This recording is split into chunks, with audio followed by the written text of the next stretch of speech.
Bonjour les colibris, j'espère que vous allez bien. Je vous souhaite la bienvenue sur ma chaîne. Pour les nouveaux abonnés qui ne me connaissent pas encore, je m'appelle Jessica Rollet, je suis coach de vie intuitive, guérisseuse d'âme. Je pratique également la cartomancie. Et si tu souhaites donc une consultation en privé pour faire aussi du développement personnel, eh bien tu retrouveras les liens en dessous, comme pour beaucoup, c'est ça. Donc aujourd'hui, je vous ai fait ce montage. J'aborde notre rapport avec la nourriture, un besoin vital pour le bon fonctionnement du corps, mais pas n'importe comment. Donc ce besoin primaire nous invite à voir plus loin que juste le fait de faire un apport de nutrition équilibré pour une vie en santé. Eh bien le mental, lui, joue un grand rôle dans notre façon de nous nourrir et tout dépendra du rapport que vous avez avec la nourriture, comment vous la percevez, comment vous pouvez vous sentir lorsque vous allez manger, avant, pendant et même après. Quelle importance vous donnez aussi au fait de vous nourrir et peut-être que même la nourriture a une symbolique assez profonde chez vous et cette symbolique est autre que la vie.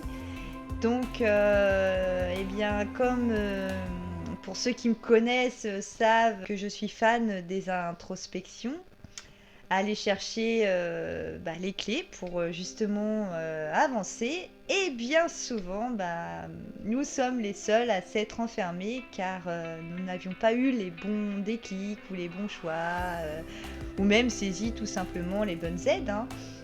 Donc c'est un peu dur, je sais, mais nous sommes seuls décisionnaires de notre vie. Et les carcans, on les connaît, donc pour avoir la force de les affronter, il faut avoir les bons outils. Et quand je parle d'outils, je parle des tiens, de ces outils et de ceux qui peuvent t'inspirer aussi. Donc du coup, je vais te lire comment le corps somatise, les histoires que tu as vécues et qui viennent modifier ton équilibre en toi en provoquant des maladies. Et d'ailleurs, en parlant de maladies, pour ceux qui parlent un peu le langage oiseau, c'est ce qu'on dit, le mal a dit. Donc, toujours ces petites pensées qui sont dans le coin. Et donc avec le savoir de Jacques Martel que tu peux retrouver dans le dictionnaire des malaises et des maladies d'édition Quintessence, moi je vais te lire les mentions sur le goût, la bouche, la gorge, le ventre, la perte de poids, l'anorexie, l'excès d'appétit, la boulimie, également la maigreur et l'excès de poids aussi. Et tout cela pourrait peut-être t'amener à voir les choses sous un angle différent. Et après tout, toute cette lecture, je vais te transmettre mon point de vue personnel, car comme je suis d'avis que nous ne sommes pas seuls et que quelque part tous reliés par tant de similitudes, que parfois donner une partie de son histoire permet à la fois de se libérer soi-même un peu plus et qui sait peut-être aider également.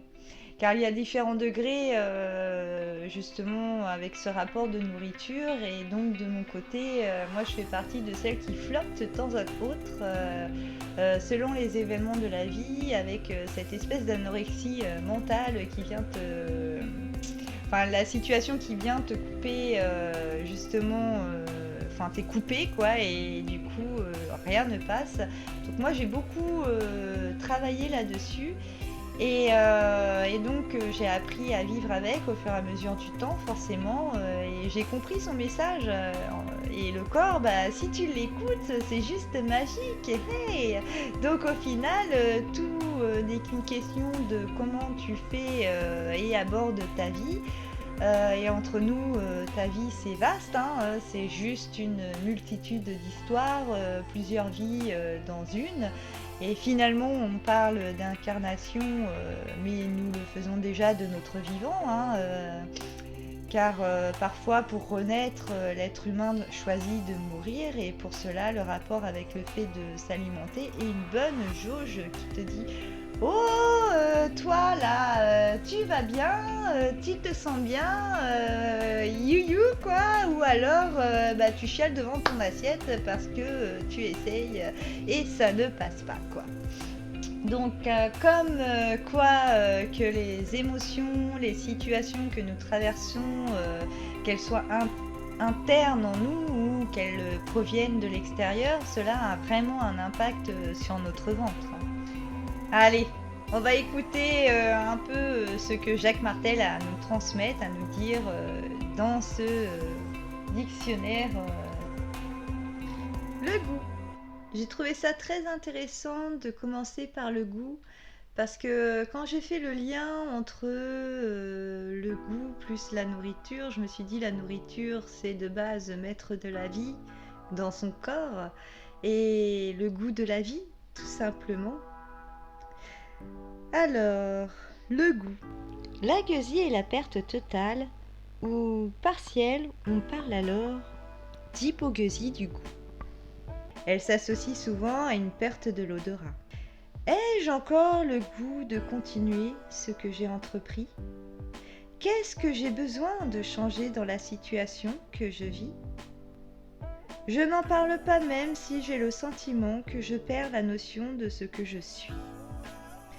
Je peux avoir l'impression de devoir avaler une situation que je trouve dégoûtante. Puisque je n'ai pas le choix, mieux vaut ne rien goûter.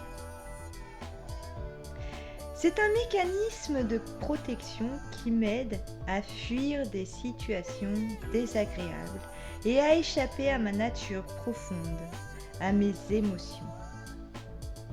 Je me protège des autres et en même temps, je me déconnecte de moi-même, de mon corps, de mon ressenti. Je ne suis plus en contact avec moi-même et le monde qui m'entoure. Je diminue ou neutralise mon sentiment gustatif afin de me protéger. C'est assez puissant quand même, hein.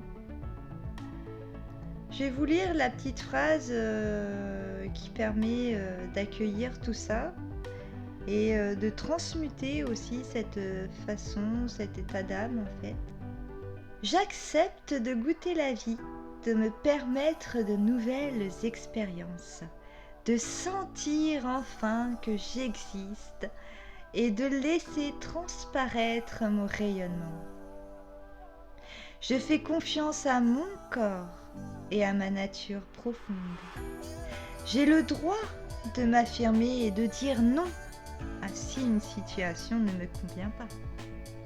Je me respecte de plus en plus et les autres en feront tout autant envers moi.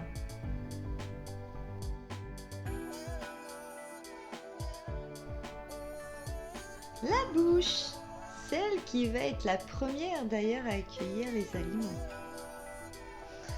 Alors, en général, donc de manière générale, malaise de bouche, parce qu'ensuite dans le dictionnaire on peut aussi aller voir cancer de la bouche, chancre en général, herpès buccal, muguet.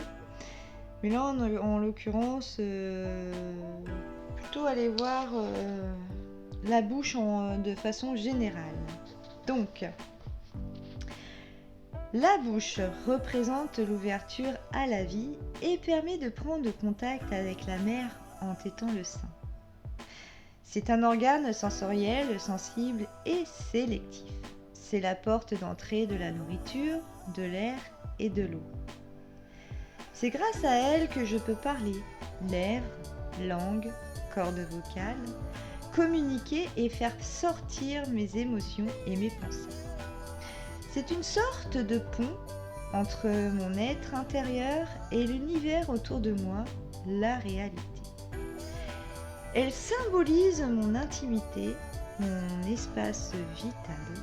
La bouche est la manifestation de ma personnalité, de mes appétits, de mes désirs, de mes attentes, de mes traits de caractère, du plaisir de la vie. Elle permet de m'ouvrir à tout ce qui est nouveau, sensations, idées et impressions. Ainsi, elle est une voie, V-O-I-E, et voix, V-O-I-X, à double sens, et les difficultés que je vis ont fondamentalement un double aspect, intérieur et extérieur. Il est intéressant de noter que ma façon de mastiquer les aliments reflètera ma façon d'être. Si je gobe les aliments sans les mâcher, je suis plutôt impulsif et les détails sont peu importants pour moi.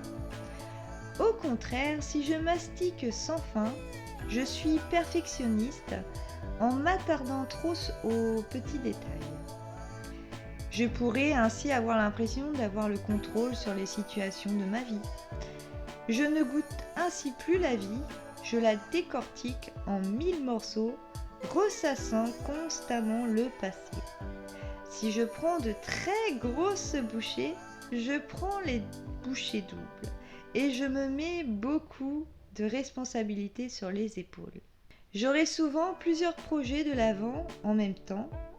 L'absorption de très petites bouchées indique une retenue de peur, de foncer ou d'accomplir de nouvelles tâches que je juge très difficiles pour moi. Ah, c'est super intéressant, hein. Souvent, ça me fait rappeler à ces périodes difficiles où justement tu es devant ton assiette et là tu mastiques, tu sais. Vu que t'arrives pas à digérer une situation là sur le moment, t'en peux plus, t'es au bout de ta vie et tout. Et t'es devant ton assiette et puis t'essayes de manger, mais ça passe pas, tu vois, la situation, elle passe pas, ça veut pas. Et toi, tu pleures parce que tu te dis, mais ouais, mais moi, mon corps, il a besoin, tu vois, il faut que je mange, quoi, stopper, quoi. C'est chier déjà que je subis dans ma tête, alors voilà, quoi. Et là, quand il dit oui, il était intéressant de noter que ma façon de mastiquer les aliments reflètera ma façon d'être. Donc il y a le côté si je goffe, machin, nanan, mais si je mastique sans fin, je suis perfectionniste en m'attardant trop aux petits détails. Et ouais, c'est quand on supporte pas la situation, on est là en train de détailler le truc et on se dit non mais quand même.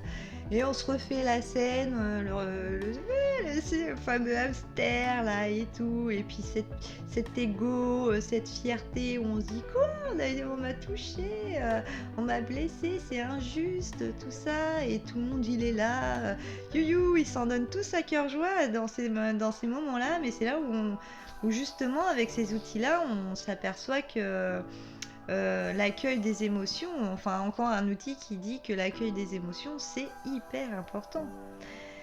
Donc je vais continuer avec la petite phrase d'acceptation. Donc j'accepte de manger lentement en goûtant les aliments afin que je puisse davantage goûter la vie et ses bonheurs. Et oui, savourer. Après tout, lui l'aliment il est là, il se donne corps et âme, et ouais, donc autant le savourer. Et donc après la bouche, eh bien, comme on dit, pour croquer la vie à pleines dents, il faut bien ses dents. Alors on va passer aux dents en général. Alors les dents symbolisent les décisions, la solide porte d'entrée qui me permet de mordre à pleines dents dans la vie. Les réalités intérieures et extérieures passent par mes dents, qui sont l'un des moyens pour m'exprimer entièrement dans cet univers. La dent est un des organes annexes très durs qui représente l'énergie fondamentale de mon être, de mon intégrité. La capacité intérieure d'accueillir les nouvelles idées, l'amour et la nourriture spirituelle, ainsi que mon équilibre et ma stabilité se manifestent par des dents saines et dures. Les dents sont en partie le miroir de l'être. Lorsque la nourriture passe à travers ma bouche, cette dernière transmet aussi des sentiments qui peuvent affecter mes dents à plus ou moins long terme. La dent est toujours atteinte en premier, même si, par exemple, une carie non apparente et par la suite l'organe mou du corps qui est relié. Ainsi, des dents altérées, caries par exemple, indiquent une faible affirmation de soi, une réalité inestimable pour moi et la peur de prendre ma place dans l'univers avec les responsabilités que cela implique. Ma difficulté à acquérir mon autonomie et mon indépendance, à accéder à ce que je désire, se traduira par des malaises avec mes dents. Si j'ai de la difficulté à prendre certaines décisions bénéfiques pour moi, je dois rester ouvert aux moyens disponibles me permettant de dépasser les situations les plus délicates. Pour bien des animaux, les dents représentent le moyen le plus efficace de se protéger et de se défendre en cas d'attaque extérieure. Si je me sens en danger et que je ne sais trop comment réagir, mes dents, elles, réagiront.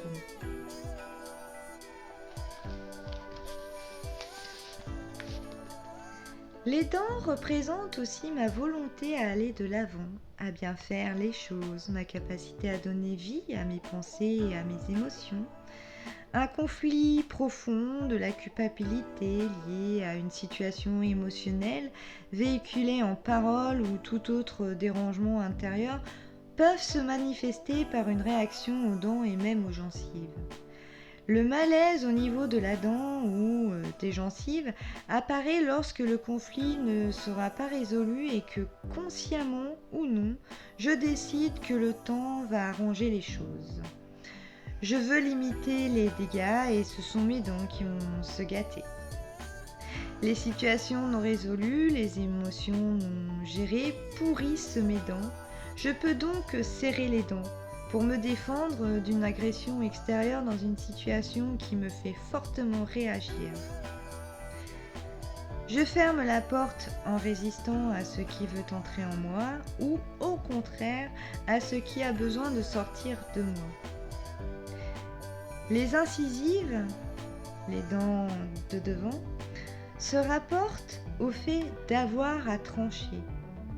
Face à un choix, c'est-à-dire oui ou non, faire ou ne pas faire telle action, etc., etc. Les canines sont davantage liées au fait de pouvoir exercer une certaine autorité sur les décisions que j'ai à prendre. Un peu comme les crocs, elles symbolisent ma capacité de mon obligation à me protéger moi-même. Elles peuvent être affectées lorsque je me sens déchirée face à une décision à prendre. Je travaille avec acharnement et j'ai l'impression de ne pas pouvoir atteindre mes buts. Mes prémolaires, elles, m'indiquent mon degré d'accord par rapport à mes décisions. Quant aux molaires, elles représentent mon degré de contentement face aux décisions qui ont été prises ou qu'il me reste à prendre.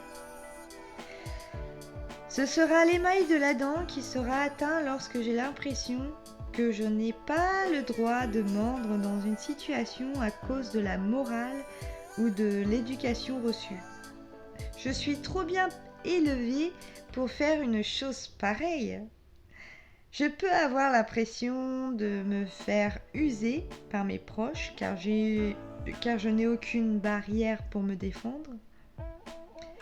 La dentine sera affectée lorsque je pense ne pas pouvoir être capable de mordre dans une situation, doutant de moi-même, de mes capacités.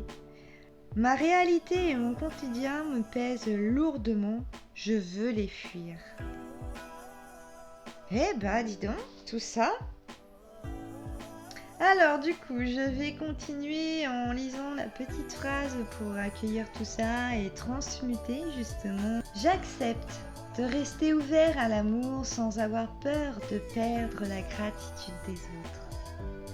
Lorsque j'ai les dents saines, je me permets davantage de sourire et j'ouvre ainsi une communication non verbale aux autres. Je m'aime tel que je suis, avec toutes mes qualités. Je dois prendre soin de mes dents, elles habillent ma personnalité. Elles me permettent une communication claire et précise, étant capable d'exprimer avec les mots justes ma pensée et mes émotions. Les dents n'ont pas de masque. Je reste moi-même sans me juger tout en demeurant ouvert aux critiques extérieures. Je transforme mes pensées en amour véritable et mes dents restent en santé. J'accepte de rester ouvert à l'amour sans avoir peur de perdre la gratitude des autres. C'est beau, hein? Les dents n'ont pas de masque. Je reste moi-même sans me juger tout en demeurant ouvert aux critiques extérieures. Je transforme mes pensées en amour véritable et mes dents restent en santé. J'accueille, je fais de mon mieux, je reste suffisamment en distance pour transformer tout ça. Maintenant, on va passer à la gorge. Donc, plutôt que de lire la gorge en général, je vais plutôt lire le gorge, mot de gorge, parce qu'après, il y en a plein d'autres. Il y a gorge, ça dans la gorge, laryngite, gorge, larynx, oui, pharynx, nouée, pharyngite. Et nous, moi je vais vous lire mot de gorge. C'est avec ma gorge que j'avale mes expériences émotives et la réalité. C'est par la gorge que je respire, je bois et je me nourris. Elle représente mon pouvoir et ma force intérieure, desquelles dépend ma capacité à m'exprimer. C'est aussi là que je libère mes sentiments du cœur jusqu'à la foi. Elle est le pont à double sens entre la tête et le corps, l'esprit et le physique. Si ma gorge me fait mal, je peux me culpabiliser d'avoir dit certaines paroles ou de penser que j'aurais dû exprimer quelque chose. C'est comme si je m'auto-punissais par la douleur. Ma rage et ma colère veulent tellement s'exprimer alors que j'ai peur de la réaction des autres. Je vais donc avaler mes émotions qui mettent ma gorge en feu. Il est peut-être temps que je dise ce que je vis afin de m'en libérer. Ma gorge peut aussi s'enflammer si je refoule de la rage et que cette émotion me monte à la gorge. Si je ne dis pas vraiment ce que je veux dire, ou s'il existe un conflit dans mon expression, ma gorge révélera alors ce refoulement. La gorge étant l'expression de l'affirmation de soi, si j'ai de la difficulté à m'affirmer, à défendre mon point de vue, je peux vouloir compenser cela en devenant autoritaire envers moi-même ou envers les autres, ce qui limite mon énergie sur ce plan-là. Je préfère cacher des choses au lieu de prendre le risque d'être ridiculisée. Je suis très attachée aux gens autour de moi et je me laisse atteindre facilement par leurs paroles ou leurs gestes. L'infection à la gorge par la bactérie streptocoque est l'une des formes d'infection les plus fréquentes. Cela implique irritation et retenue d'énergie. Si j'ai des difficultés au niveau de la gorge, qui représentent aussi la conception et l'acceptation de la vie, je peux vivre un profond conflit dans l'acceptation de mon existence. Je recherche mon pouvoir à l'intérieur de moi tout en le niant en même temps. Je recherche aussi mon père intérieur. En ayant de la difficulté à avaler, dysphagie, je peux me demander quelle personne ou quelle situation j'ai du mal à avaler, ou quelle réalité je me sens obligée d'avaler même si cela ne me convient pas. Cela peut être par exemple quelque chose qui vient à l'encontre de mes principes. Je veux défier quelqu'un ou quelque chose et cela ne se réalise pas du tout. Je peux alors tenter de me couper de ma réalité physique en voulant apporter des changements dans ma vie. Dans le cas où la nourriture fait fausse route, avalée de travers, parce que l'épiglotte ne s'est pas fermée comme elle devait, je me demande dans quel domaine de ma vie j'ai l'impression de faire fausse route et où je devrais revoir mes directions compte tenu de mes priorités. Je veux brusquer les choses, avoir le contrôle de la situation car je me sens en danger. Si j'avale tout rond, je gobe tout des autres. J'ai de la difficulté à me faire ma propre opinion. J'ai tendance à être passif, attendant que les autres fassent le travail pour moi. Si j'ai des mucosités dans la gorge, j'ai trop accumulé de paroles et d'émotions négatives qui ne demandent qu'à être exprimées. Le chakra de la gorge et le chakra sexuel sont liés plus directement. Pour être plus précis, l'hypophyse stimule la thyroïde qui transmet les messages à nos organes génitaux. Les deux ont rapport à la créativité. Le chakra de la gorge concerne la créativité de mes pensées, tandis que le chakra sexuel concerne la créativité dans la matière. Ces deux centres d'énergie sont aussi en rapport avec la communication. Par ma voix, je communique mes pensées et par ma sexualité, je communique physiquement mes sentiments. Si j'ai des problèmes à la gorge, il est bon que je me pose des questions sur ce que j'ai à exprimer sur moi-même et je dois aller vérifier si je vis de la frustration quant à ma sexualité. Alors, la phrase qui permet d'accepter, d'accueillir et de transmuter tous ces maux de gorge. J'accepte que le bonheur et la liberté viennent de ma capacité à m'exprimer dans la vérité, m'approchant ainsi de plus en plus de mon essence divine. Toutes les émotions que je vis sont positives et sont ici pour m'apprendre quelque chose sur moi. Je dois les libérer afin d'enlever les tensions qui pourraient s'accumuler. Alors on va passer au ventre. Le ventre là où tout se digère, c'est qu'à de le dire, et un peu... ça me rappelle un peu toutes ces expressions, ça me prend au ventre, aux tripes, j'ai les... Comment on dit, les boyaux noués, je crois que c'est ça, ouais. Ça me fout la chiasse. Enfin tout ça quoi. Allez, j'enchaîne. Le ventre ou abdomen est la partie inférieure et antérieure du tronc humain, renfermant principalement les intestins.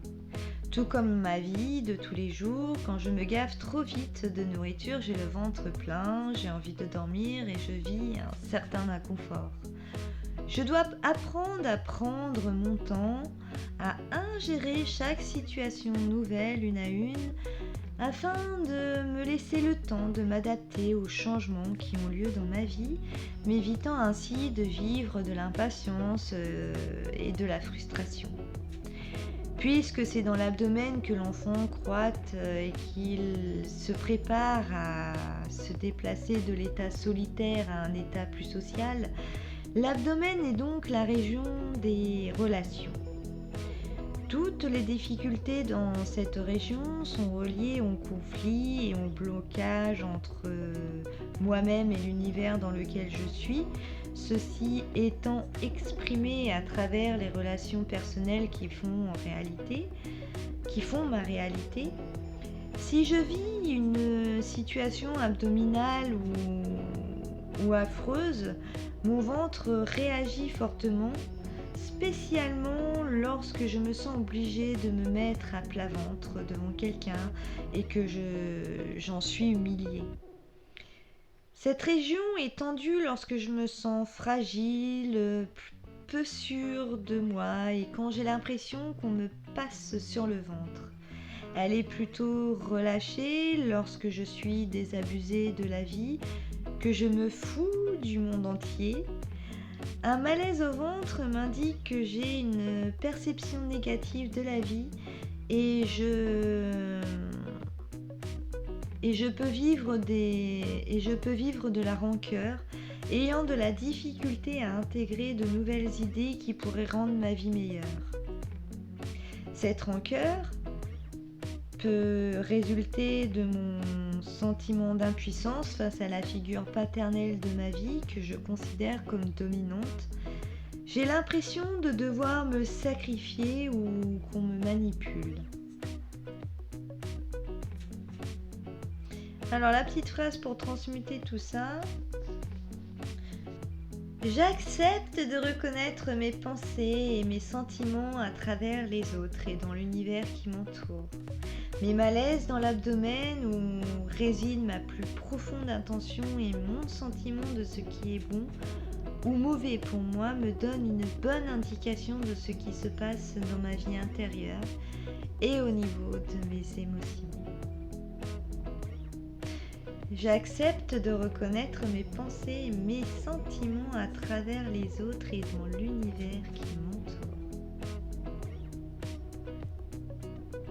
Et là, on est dans le survol en fait. J'accepte de reconnaître mes pensées et mes sentiments à travers les autres et dans l'univers qui m'entoure.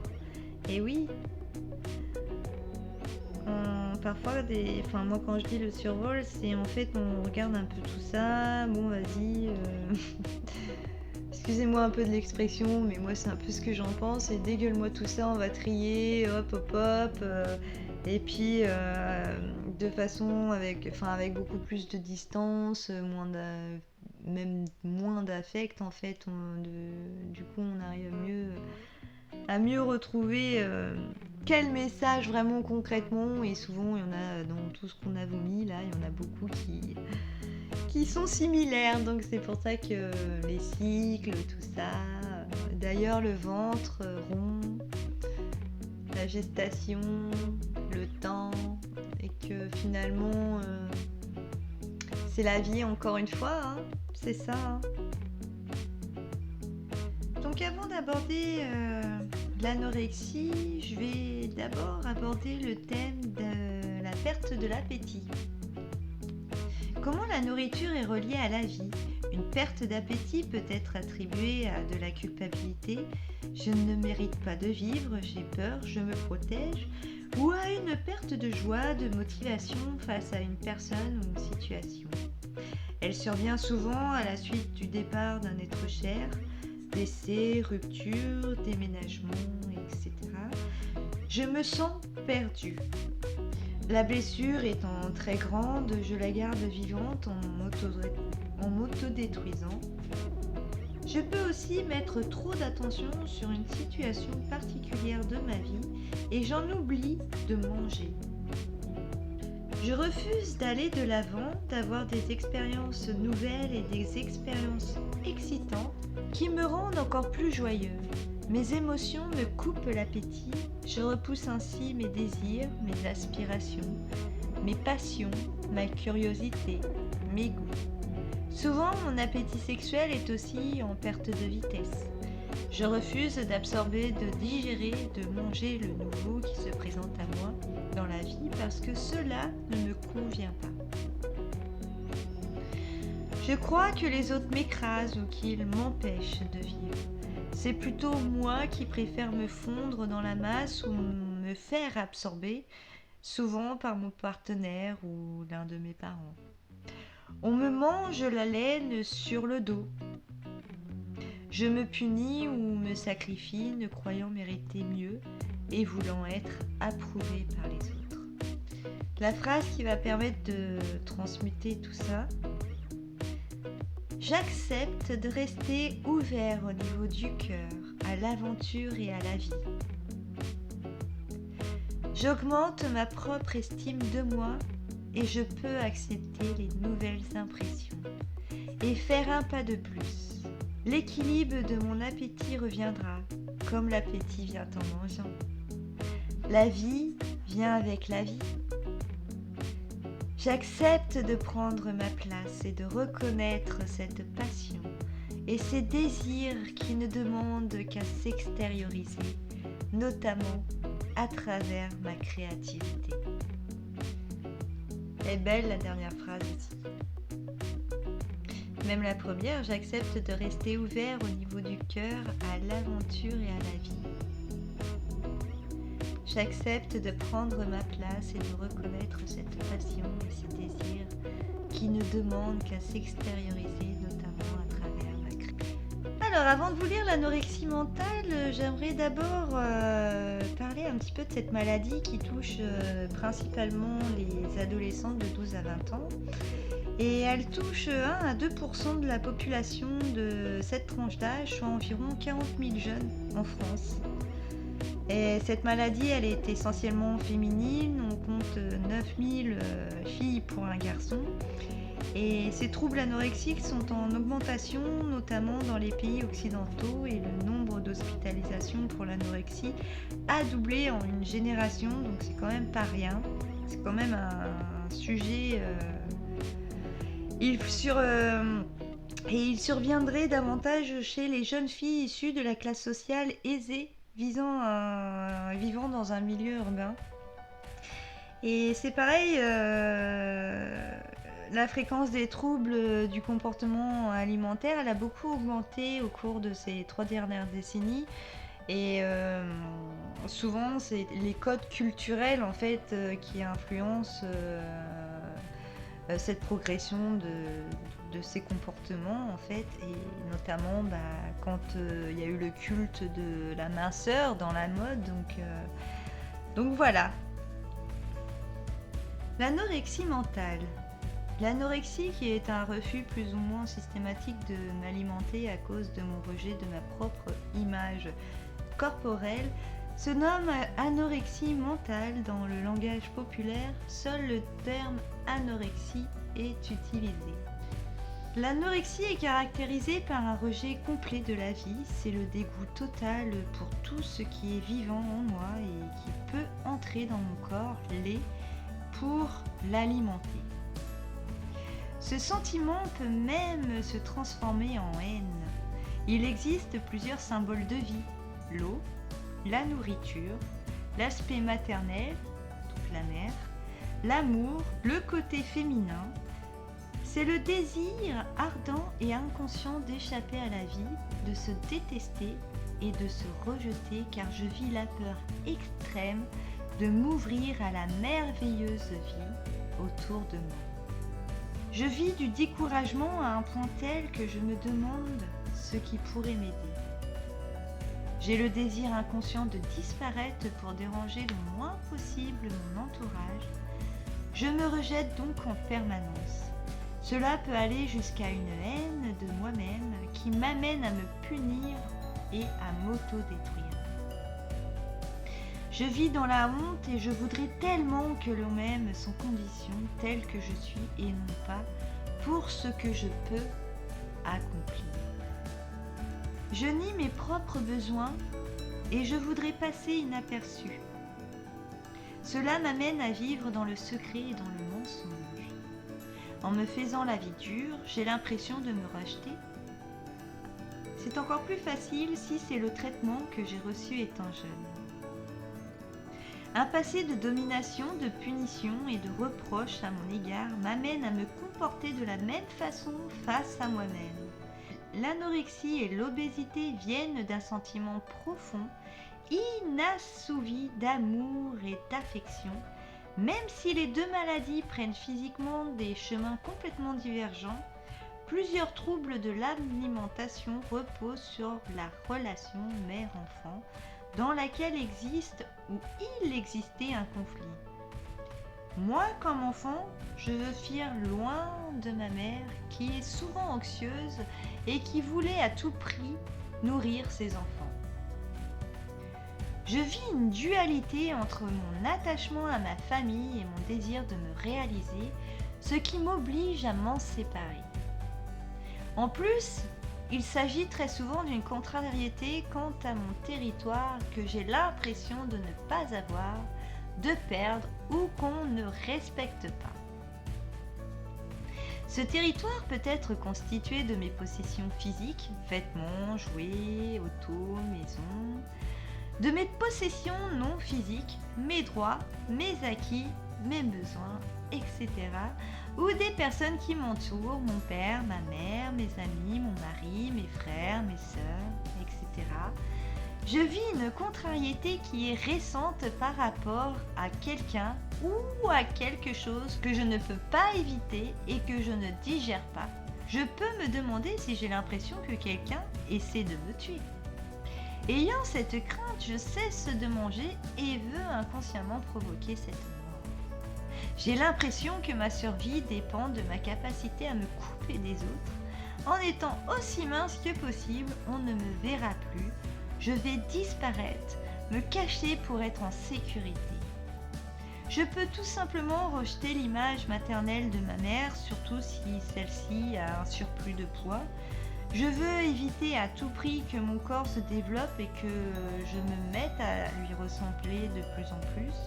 Je veux aussi tuer ma propre image. Bien que l'anorexie se retrouve le plus souvent à l'adolescence, celle-ci existe aussi chez les bébés et chez les jeunes enfants. Si je me mets à la place du bébé, je me rends compte que le refus de manger peut découler d'un contact troublé entre ma mère et moi. Ce peut être la privation du sein maternel et de la chaude ambiance physique qui devrait accompagner la tétée.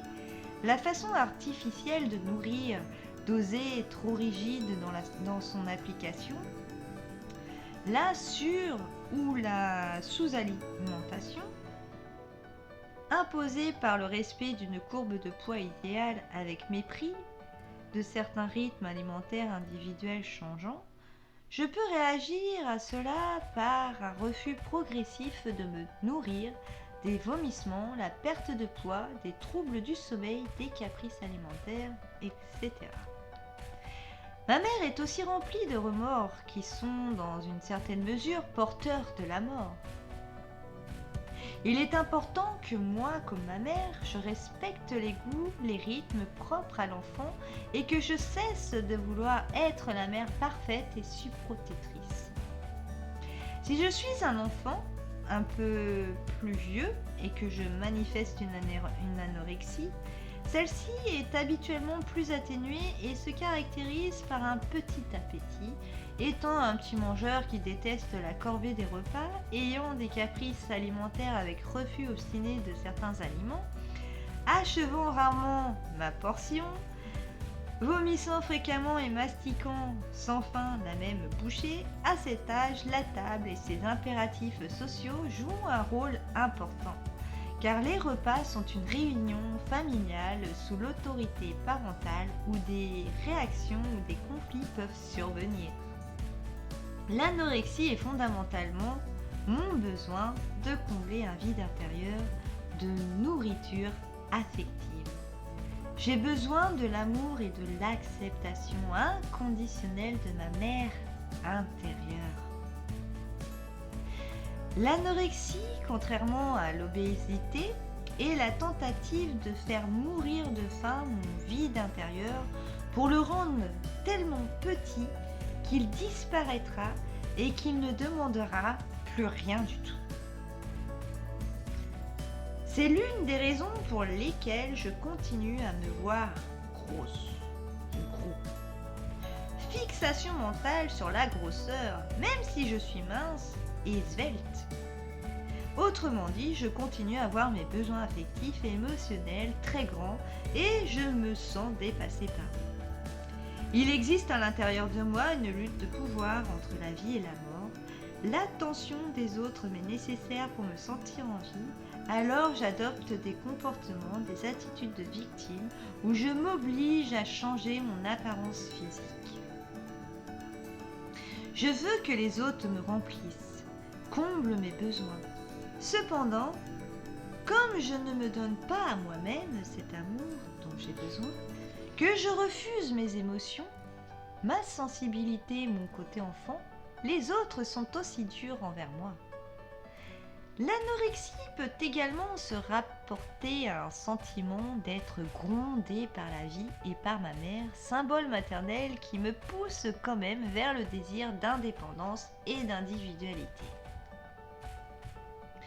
C'est la raison pour laquelle je rejette la nourriture en même temps que ma mère, parce que j'ai toujours eu l'impression de sentir uniquement son puissant contrôle maternel dans ma jeunesse. Je vis donc le sentiment d'être hors de mon propre contrôle par rapport aux événements et je tente d'une manière exagérée de reprendre ce contrôle. Je peux aussi avoir vécu ce manque de contrôle dans une certaine situation ou face à quelqu'un et j'ai l'impression que la seule chose sur laquelle je peux avoir un contrôle parfait et qui va me donner un état de bien-être parfait en apparence, c'est la nourriture que je choisis ou refuse de donner à mon corps. Je n'aime pas la manière qu'a ma mère de m'aimer et je la déteste pour cela. Je veux rester une jeune fille ou un jeune garçon car je veux me rapprocher le plus possible d'une forme de pureté physique et intérieure. C'est durant la puberté que se manifeste généralement l'anorexie. C'est une recherche absolue de jeunesse. Le fait de devenir très maigre m'amène généralement à ne plus ressentir de plaisir. Je me coupe ainsi de toutes mes sensations physiques liées à la sensualité ou à la sexualité. C'est comme si je mourais. Je veux me tuer.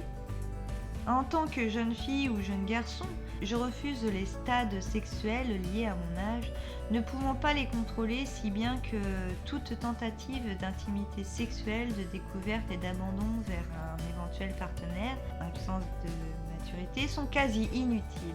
Si je vis tout cela d'une manière profonde, c'est fréquemment lié à un profond traumatisme sexuel passé, à un abus ou à une insécurité affective. Je peux même me sentir agressée par les changements qui s'opèrent dans mon corps physique. Cette expérience a amené le désespoir à prendre place dans mon corps physique et j'ai fermé la porte à mes désirs physiques, spirituels et émotionnels. Du coup, je vais vous lire un petit paragraphe pour accueillir et transmuter tout ça. Accepter graduellement ma féminité ou mon côté intuitif et émotif chez le garçon est essentiellement la première chose à faire pour régler l'état anorexique. J'utilise la manière que je veux, mais je dois le faire. J'accepte une certaine intimité sexuelle, féminine et même maternelle, car j'ai à apprendre à aimer ma mère. J'apprends à aimer mon corps et à aimer les autres. J'y vais lentement car c'est une situation délicate où je dois m'ouvrir à l'amour et à la beauté de l'univers. Je demande de l'aide si nécessaire et surtout, je reste ouvert à ce que la vie me réserve. Acceptation et amour inconditionnel seront grandement appréciés. Je fais des activités sportives ou autres. Je peux avoir l'impression de me retrouver intérieurement comme prise dans des anneaux anorexiques. Comme si j'étais à l'intérieur de plusieurs hula-hoops qui m'isolent du reste du monde tout en intensifiant mon sentiment de limitation face à la vie.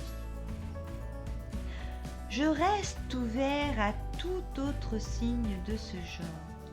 Je me visualise en train de me libérer de ces anneaux en leur disant merci pour la prise de conscience qu'ils m'ont aidé à faire tout en sachant que maintenant ils ne sont plus nécessaires.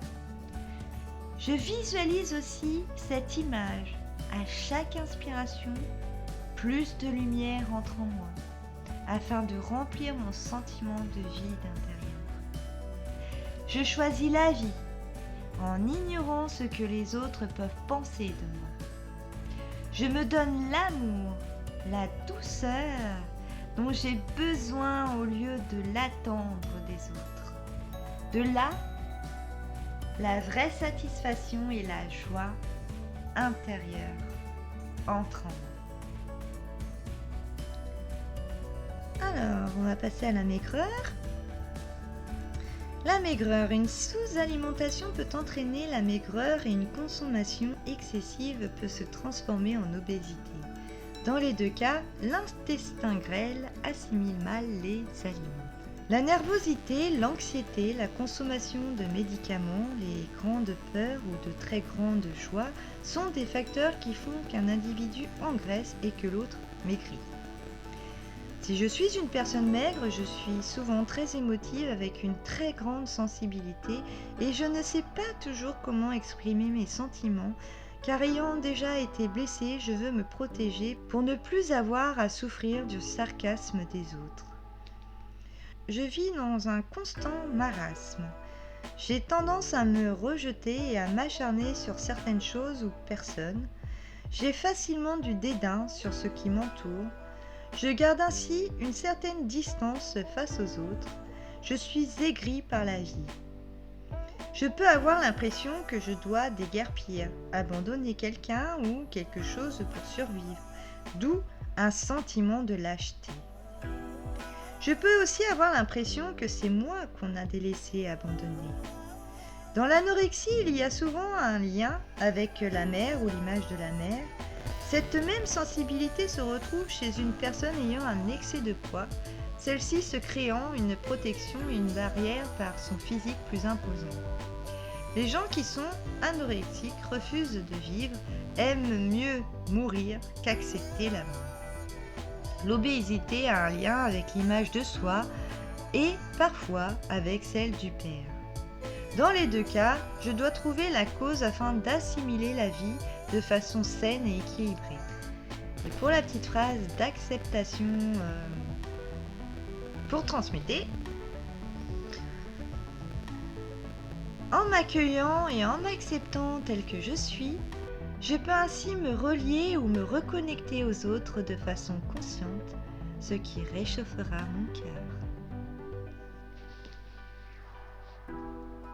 Alors maintenant, on va passer à l'excès d'appétit avant d'aborder le sujet de la boulimie. La nourriture représente la vie et est également reliée au plaisir, à une certaine joie de vivre. La nourriture comble donc mon ou mes besoins physiques et émotionnels et un excès peut vouloir dire que je veux compenser pour avoir plus de vie en moi, ayant besoin de combler un vide intérieur. C'est une insatisfaction intérieure profonde face à l'amour et une faim d'amour, comme la soif d'amour. Un besoin de diminuer une tension ou simplement de m'occuper pour ne pas avoir besoin de réfléchir à mon sujet. Je juge sévèrement mes propres émotions. J'évite de regarder à l'intérieur de moi et je trouve dans la nourriture ce sentiment de liberté et de satisfaction à combler mes désirs, quelle que soit la quantité absorbée. C'est peut-être le cas lorsque je suis en état d'hypoglycémie qui est lié à un manque de joie dans ma vie ou à un désir excessif pour le sucré lié à l'amour qui montre un besoin évident de tendresse et d'affection. Chez les enfants, il est facile de reconnaître leurs besoins affectifs carencés. Ils manifestent aisément le goût pour tout ce qui est sucré. Que je sois un adulte ou un enfant, c'est toujours mon cœur d'enfant qui est blessé. Et je dois donner davantage d'amour à mes enfants ou en recevoir pour combler mes besoins. Alors, le petit paragraphe pour accepter cette transmutation. J'accepte de prendre conscience que le fait de manger est directement lié au fait de se récompenser ou de se consoler. Maintenant, je reste ouvert à cette belle énergie d'amour pour trouver un équilibre, une véritable communication, une reconnaissance du moi, un échange entre ce que je suis et ce dont j'ai besoin. L'appétit s'équilibre du coup lorsque je suis mieux comblée émotionnellement. Donc à présent, je vais vous donner quelques données épidémiologiques sur la boulimie avant de traiter la somatisation qui nous amène à cette boulimie. Alors la boulimie, l'hyperphagie boulimique et leur forme partielle débutent le plus souvent à l'âge de l'adolescence et au début de l'âge adulte. La boulimie, elle, touche environ 1,5% des 11-20 ans et concerne environ 3 jeunes filles pour un garçon. L'hyperphagie boulimique est plus fréquente, 3 à 5% de la population. Elle touche presque autant les hommes que les femmes et elle est le plus souvent diagnostiquée à l'âge adulte. Si l'hyperphagie boulimique débute un peu plus tardivement, le plus souvent au-delà de 20 ans, il existe des formes plus précoces qui sont en outre plus sévères. Donc faut pas oublier aussi encore tous ces codes culturels, et là on arrive dans cette abondance de nourriture qu'on nous propose, donc la nourriture rapide, tout ce qui est fast-food, l'industriel, tout ça c'est saturé en graisse, en sucre, sans oublier tous les additifs, les vaccins aussi. Et aussi notre rythme de vie qui fait qu'on est dans une société quand même malade, dû au fait qu'elle est à l'encontre de nos aspirations profondes. Donc forcément, nous, on est en état de stress. Et pour trouver sa place, comme là, justement, c'est soit tu vas combler tous tes manques à travers la nourriture, ou à l'inverse, tu vas tomber dans cette espèce d'anorexie mentale parce que tu rencontres des difficultés dans ta vie ou dans le monde extérieur, donc forcément la société. Donc voilà pour les petites données épidémiologiques et d'où ça pourrait provenir. La boulimie est une maladie compulsive, un besoin incontrôlable d'absorber de la nourriture en grande quantité, un équilibre nerveux car je suis en réaction totale face à la vie. La boulimie présente les mêmes causes intérieures que l'obésité et l'anorexie. Je mange avec excès pour me satisfaire complètement ou pour retrouver une forme d'amour et d'affection. La nourriture symbolise la vie, l'amour et les émotions. J'essaye de combler émotionnellement un profond vide intérieur en moi, une haine de moi si grande, dégoût, mépris, que je veux remplir ce vide à tout prix, préférant me laisser dominer par la nourriture, la vie, plutôt que de m'ouvrir à la vie. Je renie une partie de moi-même ou une situation et je vis du chagrin ou de la colère car je me sens isolée, séparée ou rejetée. Je rejette totalement mon corps, je refuse de vivre sur cette terre. Je ne veux plus vivre toutes ces frustrations et ces angoisses. J'ai peur de perdre ce que j'ai et je ressens de l'insécurité parce que je suis peut-être différent des autres. Je me sens plus capable de mordre dans la vie. Je n'ai pas tout ce que je veux ou je ne maîtrise pas suffisamment mes désirs et mes émotions. Je recherche constamment le besoin criant de me sentir plus fort que la nourriture, mes sentiments et mes émotions. Je préfère donc me faire vomir plutôt qu'être en santé, car je me méprise profondément. Je vis un tiraillement intérieur insoutenable. Je voudrais que les gens s'approchent de moi et me laissent m'imprégner de leurs émotions et des miennes, mais en même temps, j'en suis tellement dérangée que je veux les rejeter tout de suite pour ne pas être touchée dans mon intimité et garder le contrôle sur mes émotions. Le regard sur moi, qu'il vienne de moi-même ou des autres, occasionne un conflit par rapport à ma propre identité et l'image que je projette et qui souvent me dégoûte. Je me dis que je ne suis rien et je me confonds dans la masse. Je suis submergée, ce qui m'arrange parfois. Cependant, je voudrais aussi avoir ma place, faire le poids, être différent. Je vis généralement une profonde dépression, un désespoir, une angoisse que je cherche à apaiser, une frustration que je cherche à compenser. J'ai une image de moi que je veux revaloriser. Je voudrais tellement que celle-ci soit parfaite. La boulimie est très liée à la mère, source de vie, au côté maternel et à la création. Suis-je en réaction par rapport à ma mère ? Est-ce que j'ai le sentiment d'avoir été contrôlée et brimée étant jeune, si bien qu'en mangeant ainsi je veux fuir ma mère, la neutraliser au sens métaphysique, ou quitter cette planète ? Ai-je de la joie à me comporter de cette façon ? Quand j'étais bébé, se peut-il que j'aie vécu l'étape de sevrage comme un abandon ? Comme si on m'arrachait à ma mère ? Si c'est le cas, j'ai l'impression que je vais mourir de faim d'où le besoin de manger de grandes quantités de nourriture pour combler le vide et pour faire diminuer mon stress. Je me sens perdue, à la merci des prédateurs. Je vais vous lire le petit paragraphe d'acceptation pour transmuter tout ça. Comme personne boulimique, je dois rester ouvert à l'amour. La nécessité d'accepter que j'ai quelque chose à comprendre de cet état dépressif me conduit à l'amour et j'apprends à m'aimer et à m'accepter davantage en tant que canal pour l'énergie divine. Je suis sur cette terre pour accomplir une mission, pour moi, avec ma mère et avec les gens que j'aime. Pourquoi ne pas apprécier la beauté de l'univers ? J'accepte mon corps tel qu'il est, l'ego et ses limites, la nourriture comme don de vie. J'accepte l'amour pour moi-même et pour les autres et je découvre les joies d'être en ce monde. C'est tout. Maintenant, on va passer à l'excès de poids. L'excès de graisse que mon corps emmagasine entre mon être intérieur et le milieu extérieur indique que je cherche inconsciemment, que je veux m'isoler dans ma communication avec l'extérieur ou encore qu'il existe une émotion ou un sentiment prisonnier, isolé à l'intérieur de moi que je ne veux plus voir.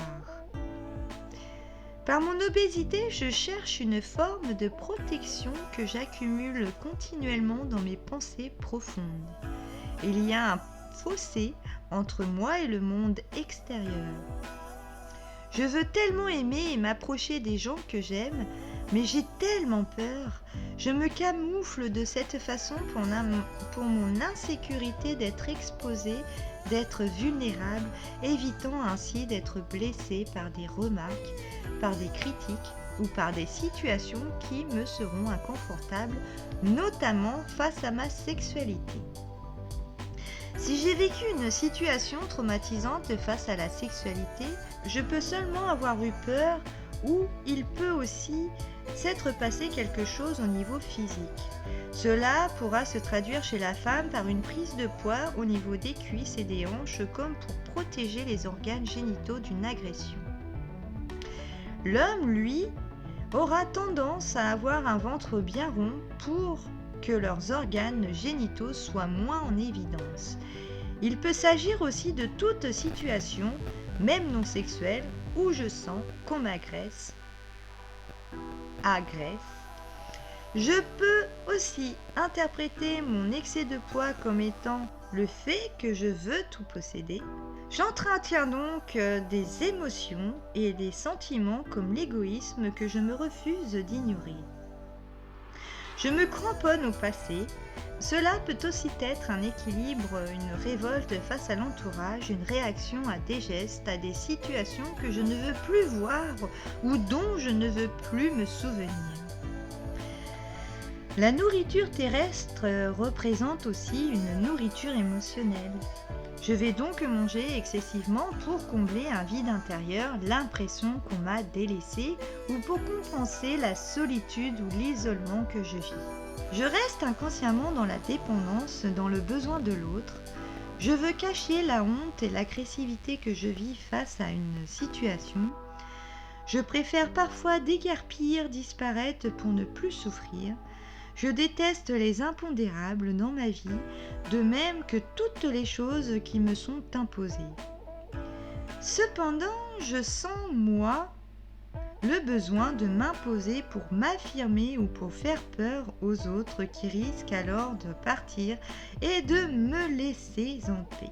Je peux vivre une grande insécurité tant au niveau affectif que matériel et j'ai inconsciemment besoin d'emmagasiner afin d'éviter toute pénurie ou manque qui pourrait survenir. Je veux avoir tout au cas où. Ce manque peut avoir été vécu dans l'enfance et souvent par rapport à la mère, elle qui était mon lien direct avec la nourriture et la survie. Tété. Si un bébé a un surpoids, la mère le nourrit beaucoup. Il peut développer un réflexe de demande permanente comme s'il ne pouvait jamais être assouvi. La mère a un désir même inconscient de rester en fusion avec son bébé et ce dernier aura la difficulté plus tard à se détacher de sa mère. L'obésité arrive souvent après un grand choc émotionnel ou une perte importante et le vide vécu devient très difficile à surmonter. J'ai perdu ma contenance, je vis un grand sentiment d'abandon, un vide intérieur. Je me sens souvent coupable du départ ou de la perte d'un être cher. Cet abandon peut être vécu face à une personne mais aussi face à une chose non physique, par exemple l'entreprise que j'ai dû abandonner, à laquelle j'ai dû renoncer pour des raisons personnelles. J'ai dû abdiquer et cela m'a brisé le cœur. J'ai dû abandonner un projet qui m'était cher, par exemple avoir un enfant, et je peux me considérer comme lâche ou comme un perdant. J'ai aussi l'impression de perdre le contrôle sur une situation ou sur une personne. Je ne suis plus connectée à la matière. J'ai l'impression que je ne fais pas le poids dans une certaine situation. Je cherche un but à ma vie, je cherche à accomplir quelque chose de bien. J'ai de la difficulté à prendre ma place avec mes paroles et mes gestes. Je le fais donc en prenant plus de place avec mon corps physique. De plus, je me dévalorise par rapport à mon apparence physique. Une légère imperfection ou quelques kilos gagnés vont prendre à mes yeux des proportions gigantesques et je ne peux plus voir et apprécier mes qualités et mes attraits physiques. Si je concentre toute mon attention sur ce qui est disgracieux, mon corps se mettra à réagir en ajoutant encore et davantage de poids pour me faire réaliser à quel point je suis dur envers moi-même et à quel point je me détruis simplement par mes pensées négatives. Le fait d'effectuer des exercices et de faire une diète ne sera pas suffisant pour maigrir car je dois prendre conscience de la vraie source de mon excès de poids qui résulte habituellement d'une situation d'abandon.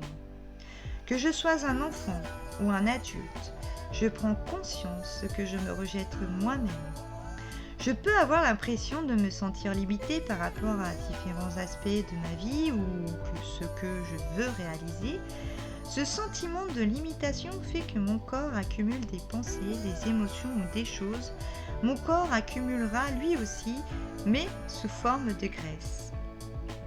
Je dois me demander quels sont les bénéfices que je retire du fait d'avoir un surplus de poids. Quelles sont les activités que je peux ainsi éviter parce qu'elles me font peur? Quelles sont les personnes de qui je reste éloignée? Ai-je l'impression d'avoir moins de contrôle ou moins de pouvoir dans certains domaines de ma vie? Et cela est-il bien aussi car cela implique que j'ai moins de responsabilités et que je peux moins m'investir personnellement?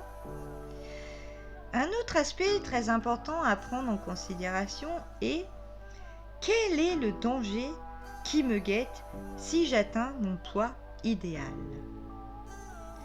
Un exemple peut être une femme qui, une fois avoir perdu du poids, sera plus attirante aux yeux des hommes et sera placée dans des situations où elle devra fréquemment dire non aux avances faites par ces derniers. Elle pourra ainsi se sentir en danger de perdre sa liberté, son espace.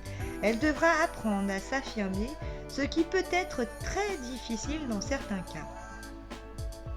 Le fait d'être attrayante peut aussi réveiller le stéréotype. Beau corps, mais rien dans la tête. D'où la peur qu'on ne me trouve pas intelligente. Donc si mon cerveau a détecté un danger face au fait de perdre du poids et d'avoir une belle silhouette, dès que mon corps est dans une situation où il est sur le point d'aller puiser dans ses réserves de gras, un signal d'alarme est lancé afin de neutraliser ce besoin. Je peux sentir une baisse d'énergie significative car tous les efforts de mon corps sont déployés afin de garder mon poids stable ou même à l'augmenter si nécessaire. Mon corps résiste, tout comme moi, dans certaines situations de ma vie. Le poids est souvent relié à la notion de force.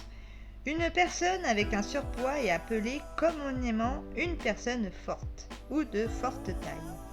Ai-je l'impression que je dois être fort pour survivre ou réussir dans la vie?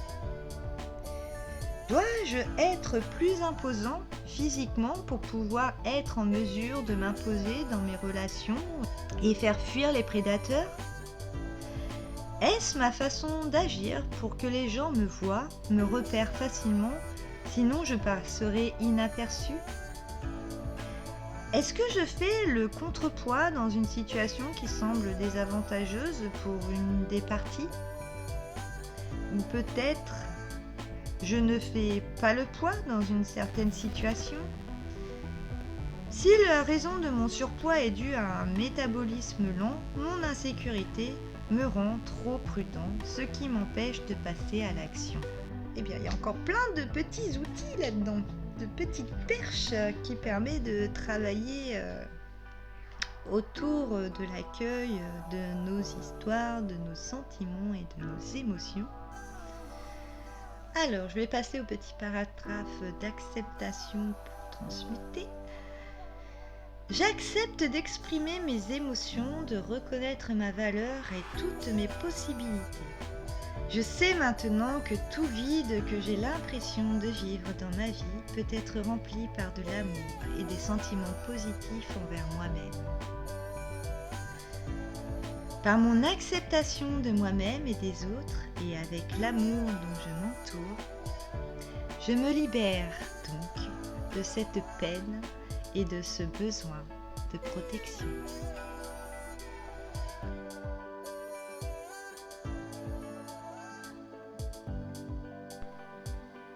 Et bien voilà mes petits colibris, que de riches enseignements. J'espère que vous avez pu trouver quelques clés. Et je sais pas ce que tu en penses non plus, mais bien avant de lire ce fameux livre, le grand dictionnaire des malaises et des maladies, je savais à quel point on somatisait toutes nos émotions par rapport aux situations que l'on peut rencontrer dans notre vie. Et là, je me rends compte à quel point ça, c'est vraiment un très bon outil pour pouvoir faire aussi son introspection et aller gratter un peu là où ça peut titiller et comment ton bien-être intérieur peut être à ce point-là en guerre avec la nourriture, quoi. Et tes comportements alimentaires aussi.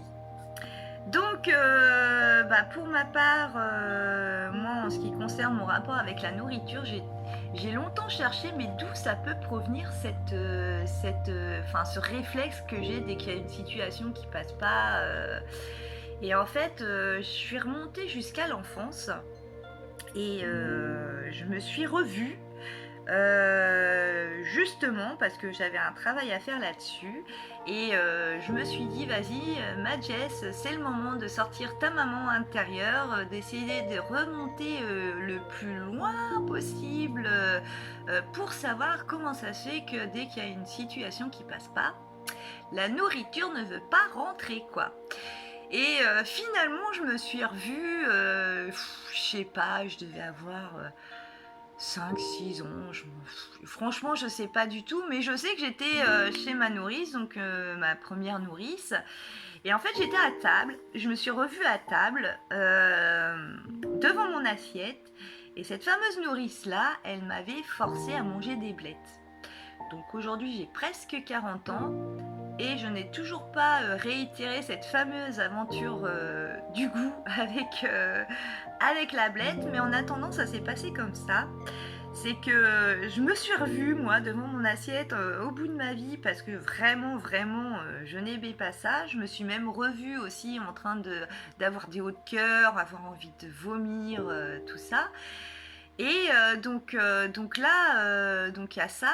Et après, je me suis vue regarder par la fenêtre mes petits copains, mes petites copines qui, eux, avaient déjà mangé leur plate et que, en fait, eux, ils étaient déjà partis jouer dans le bac à sable, à faire des trucs et des machins, quoi, normal. Et j'avais ce fameux petit gâteau à côté qui m'attendait. Donc là, on rentre dans le chantage. Donc si tu manges pas, t'auras pas ton dessert. Sauf que moi, en fait, j'avais pas du tout une éducation comme ça. Moi, mes parents, ils m'ont élevé un peu à l'éducation un peu libre, donc Donc voilà, et j'ai jamais été contrainte sur l'alimentation, sur quoi que ce soit. Nous, c'était plutôt, tu manges quand t'as faim, et c'est pas pour autant qu'on a été dans l'obésité ou je ne sais quoi, mais on n'a jamais été frustrés comme ça sur la nourriture. Et du coup, quand j'ai revu cette scène-là, je me suis dit, mais en fait, c'est fou cette psyché quand on se pose vraiment et qu'on se demande, tiens, pourquoi je réagis de telle façon? Qu'est-ce qui s'est passé pour que par la suite je réagisse toujours de cette façon? Et là, effectivement, j'avais un dégoût profond de ce qu'on me proposait. Donc la nourrice qui vient m'imposer quelque chose de l'extérieur. Et en contrepartie, si j'accepte cette contrainte qu'elle m'impose, j'aurai une récompense, le gâteau. Et on sait très bien que quand on est enfant, le gâteau, la sucrerie, tout ça, c'est le Saint Graal.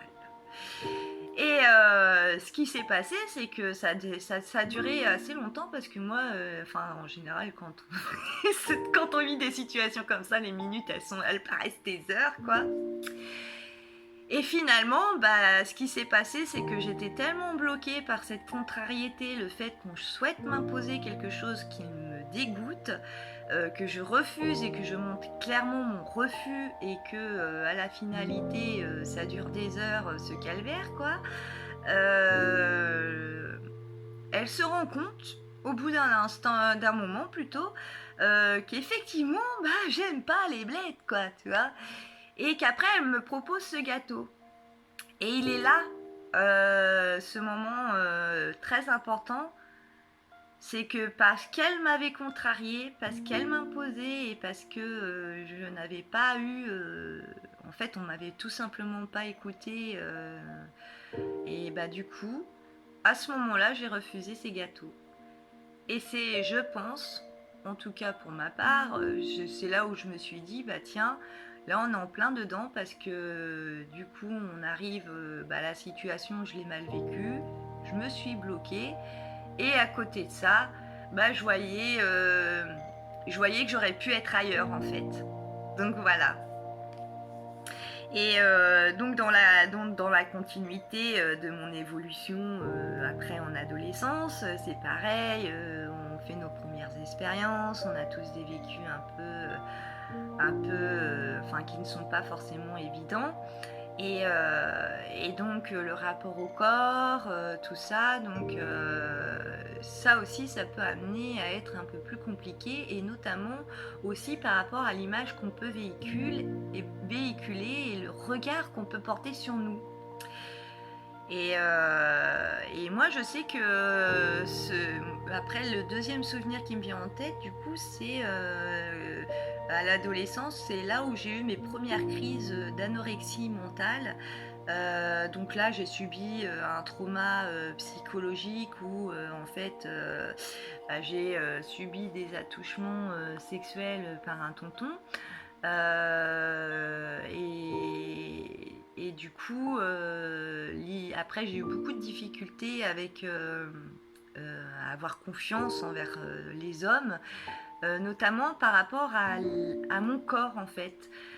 Parce qu'en fait, dans la durée du temps, on se rend compte que finalement, pour beaucoup, l'attrait physique, c'est la première image que les personnes vont voir. Et souvent, quand on est un peu stéréotypé belle ou poupée ou je ne sais quoi là, mais quand en tout cas on a un physique plutôt attrayant et qui plaît à la jante masculine, et bien en fait on entend des choses, on pose des regards sur nous qui sont très dérangeants en fait. Et quand on a vécu des histoires un peu compliquées, et croyez-moi qu'on est beaucoup à avoir vécu des histoires compliquées, les langues aujourd'hui elles se délient. La vérité elle arrive, toutes ces situations choquantes, violentes, dramatiques, elles sont de plus en plus dénoncées. Mais il faut savoir que derrière, ça laisse des traces. Et ça laisse des mécanismes aussi. Donc voilà. Et donc pour vous décrire un peu tous ces symptômes, moi je sais que maintenant que je suis adulte, je connais finalement un peu ce mécanisme et mon corps, je suis beaucoup à l'écoute de mon corps parce qu'en fait c'est un putain d'allié, faut dire ce qu'il est. Ah ouais, c'est notre plus bel allié, il est tellement bien fait qu'en fait, lui, en gros, le mental, je dis toujours, c'est une équipe. Et si le mental, il prend trop de place et qu'en fait, il est en train de te squeezer, il est en train de te dire des choses qui va dans le sens un peu soit de tes faiblesses ou alors de tes illusions, en fait, comment dire, lui, il va t'envoyer un message. Il va dire, bah ouais, écoute, là, ça va pas, quoi. Ça va pas. Si jamais, je sais pas, admettons, tu te sens mal dans ton corps, bah, il va te renvoyer qu'effectivement, tu as un gros mal-être dans ton corps et puis qu'il faut prendre le taureau par les cornes et puis affronter tout ça. Parce que tant que tu n'auras pas affronté, tant que tu vas te fuir, en fait, ça va revenir tout le temps. La vie est bien faite, je veux dire, il y a toujours des cycles, la répétition. Donc du coup, tous ces cycles, ils sont là pour t'interpeller, pour te dire, écoute, il n'y a pas si, il y a quelques années en arrière, je t'avais ramené une leçon de vie. Est-ce que tu as vraiment validé cette leçon de vie? Tu vois? Est-ce que tu as bien compris cette leçon? Et donc il y a tout ça, et donc quand tu regardes un peu comment ça va se... Par exemple, je sais pas, tu as déjà vécu une situation, tu as vécu à l'intérieur ces choses-là, et du coup, quand tu vas revivre une autre situation derrière, tu vas te dire, tiens, c'est marrant, je ressens pareil. Tiens, finalement, c'est détourné, c'est pas la même... c'est pas le même film, on va dire, les mêmes acteurs, les mêmes scènes, les mêmes décors. Mais finalement, c'est le même message, en fait. Et moi, je me rends compte que j'ai une tendance généreuse. J'aime aider les gens parce qu'en fait, je vois la pépite, le diamant, enfin tout ce que vous voyez, mais je vois la beauté de l'être à l'intérieur. Et en même temps, je vois toutes ces petites, non, tous ces fardeaux se traînent, vous voyez. Et je trouve ça tellement... des fois, moi, je sais que des fois, on se dit c'est tellement dommage de s'alourdir comme ça. On a tellement d'outils à apporter et que du coup, toutes les personnes que je peux accompagner en général, c'est souvent elles se laissent envahir par des choses qu'elles ont subies à l'extérieur, comme moi hein, d'ailleurs. Vous savez, on n'a pas de statut hein, pour être protégé de tout ça, il n'y a pas de case magique qui nous protège de tout ça. Je veux dire, comme on est tous dans des cases dans la société, enfin voilà quoi. Et on aime bien toujours nous mettre des étiquettes, mais ça nous protège pas en fait. On n'est jamais protégé de tout ça quoi. Et la seule personne qui peut te protéger de tout ça, justement, c'est toi-même. C'est le travail que tu vas faire autour de toutes ces petites choses. Où justement il y a des fois tu t'es senti blessé parce que voilà on t'a touché, quelque chose qui provient de l'extérieur, qui t'est subi, et plus tu vas rester appuyé sur cette chose, plus tu vas la traîner au quotidien en fait, c'est ça. Donc ouais, il faut savoir aussi faire son introspection et dire non, ça écoute, j'ai déjà vécu, je sais que ça résonne pas en moi parce que ça ne m'appartient pas, c'est pas quelque chose à laquelle j'adhère. Chacun ses opinions, hein, chacun ses pensées, ses choix de vie. Mais en attendant, moi j'ai subi ça, ok, j'en prends note. J'analyse un peu là comment ça s'est passé, là où moi j'aurais pas dû quelque part commencer à alimenter ou à participer ou à faire entrer en moi aussi hein, parce que quand tu fais entrer en toi, c'est tu choisis aussi de prêter attention à tout ça, tu vois. Donc Donc voilà, quand tu commences à faire toutes ces étapes-là, tu dis: «Ah ouais, attends, là, j'ai reçu ça, OK, ça me touche parce que ça résonne pas du tout en moi, c'est en dehors de mes valeurs, de mes convictions et tout ce que tu veux. Mais pfft, ça, je le laisse, hop, je passe à autre chose, ça ne m'appartient pas». Voilà. Et plus tu vas te recentrer, plus tu vas analyser ce qui résonne en toi, ce que tu gardes en toi justement et que tu choisis de le faire et que hop, dès que tu es prêt, tu fais partir. Plus tu vas faire ce travail-là, plus tu vas être léger, plus tu vas comprendre de choses et plus ton système de croyances va changer et tes croyances d'ailleurs tout au long de ta vie elles vont se moduler, hein. Moi je suis la première, hein, je vais vous dire, moi à 20 ans et là moi bientôt à 40, je suis complètement différente. Déjà il y a plein de choses dans la société que je suis en saturation parce que c'est une société qui est malade, qui est en non-sens et qui du coup nous provoque, nous, des difficultés à pouvoir nous épanouir et être en harmonie avec tout ce monde extérieur qui nous entoure en fait, hein.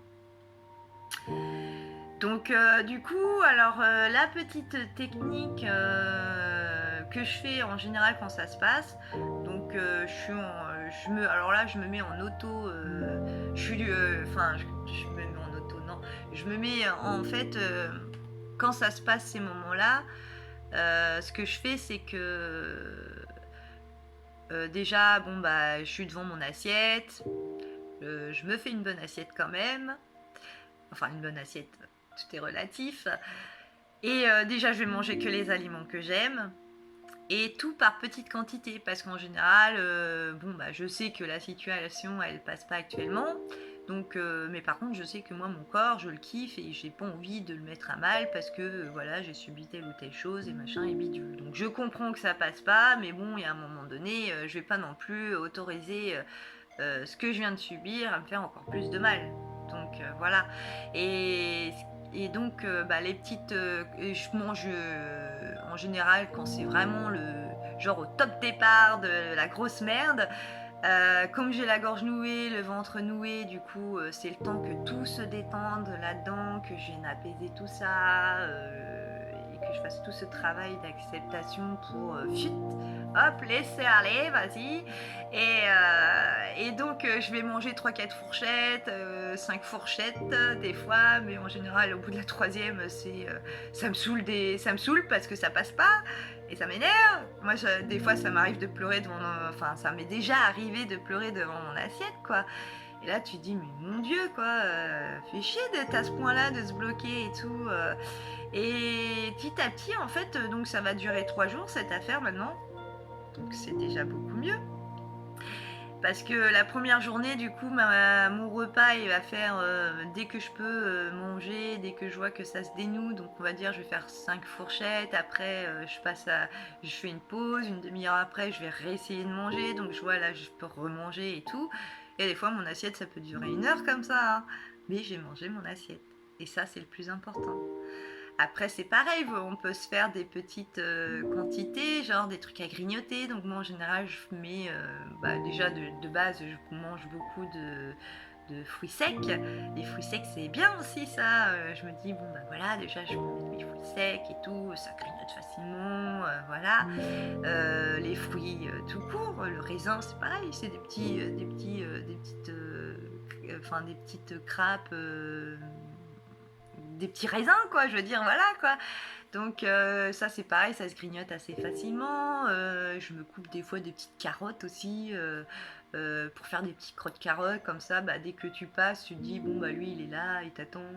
Hop, t'en prends un petit, un autre et tout. Enfin voilà. Après le fromage aussi et puis les compléments alimentaires aussi parce que ça aide aussi à justement remettre le corps en route, à aider cette période-là. Et en général, la deuxième journée, ça va un petit peu mieux, mais il y a toujours cette contrariété. C'est un peu la même que la première, mais c'est un peu mieux. La troisième, ça commence vraiment à se dénouer et après, je recommence à avoir une alimentation un peu plus stable et tout finit finalement par par mieux rentrer dans ma bouche. Voilà, voilà. Alors voilà mes petits colibris, surtout n'oubliez pas une chose, c'est que nous avons eu déjà la force de surmonter précédemment tellement des grosses épreuves où on pensait que justement ça n'allait pas être surmontable. Et donc nous, pour ça on a pris le temps justement de prendre soin de nous, de remettre les choses à plat et d'avancer malgré tout. Et en général, on a acquis quelques petits outils, peut-être quelques petites habitudes ou des petits rituels qui nous permettent aussi de pallier à tous ces moments difficiles. Donc nourrissez-vous de belles images, prenez plaisir à sentir, à ressentir, que ce soit un arbre, je sais pas, le parfum d'une fleur, un monté en train d'infuser. Regardez, bientôt l'hiver arrive, donc les cheminées, pour ceux qui ont de la chance d'avoir une cheminée, regardez le feu qui danse, les flammes danser, le petit crépitement, ces petites odeurs de feu de bois. Regardez surtout la subtilité de la vie et faites du tableau qu'elle propose vos plus belles scènes en fait. Et soyez votre propre artiste de tout ça. Et donc voilà, il est temps pour moi de vous laisser parce qu'après toute cette lecture, toutes ces informations, je pense que tu dois en avoir plein la tête. Je t'invite à re-regarder certains passages, à te poser et vraiment à faire des écrits, à faire toutes ces petites ramifications qui peut avoir un peu dans tout ça en fait, dans tout ce que ça a pu te renvoyer.